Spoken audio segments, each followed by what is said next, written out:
I've got a very special guest with me, the former bowling consultant for the Pakistan national team, Vernon Philander. Vernon, thanks for joining us on the commentary panel with us now, but let's dig into the bowling expertise. We talk about the T20 game. How has bowling changed considering the modern innovations that batters bring about now?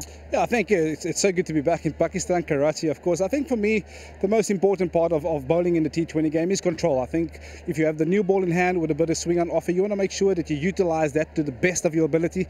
For me, the one thing that always stood out is that you want to bring those stumps into play, especially in the first 6 overs.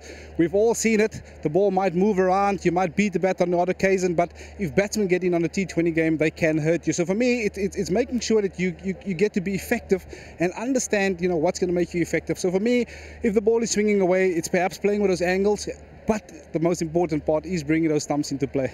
Bring those stumps into play, but we see players now be so innovative at the crease. They bat deep into the crease, move laterally, and especially the last 4 or 5 overs, bowlers can end up leaking a lot of runs.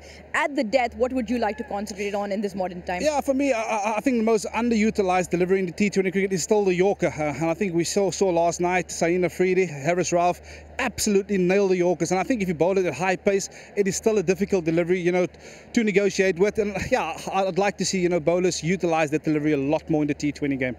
Now, you were with the national side in the 2021 World Cup. What was the overall experience like? How much talent do we actually have? How impressed were you?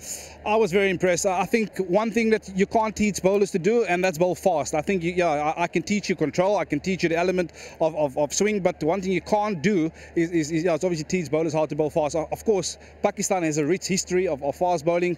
Waka, Shaib, Wasim, just to name a few. And I think the youngsters really now, Saeed Afridi, how exciting is he? I think Harris Ralph. But the one thing that really stood out for me was understanding the guys, understanding the individuals behind those bowlers. I had a long chat with Harris Ralph, where he comes from. Tape ball cricket is massive, yeah, and that's the element, that make guys want to bowl fast. So the excitement of wanting to bowl fast is out there, and I'm looking forward to this tournament, and in which bowler is really going to put up their name in that fast bowling category. Put you on the spot before you head out. 2 fast bowlers that you're looking at in this tournament from Pakistan? Yeah, I think I just mentioned it. Saeed Afridi and Harris Ralph. I think, we had a long little 4 months, working with them, and it'd just be good to see, how they would have grown from there.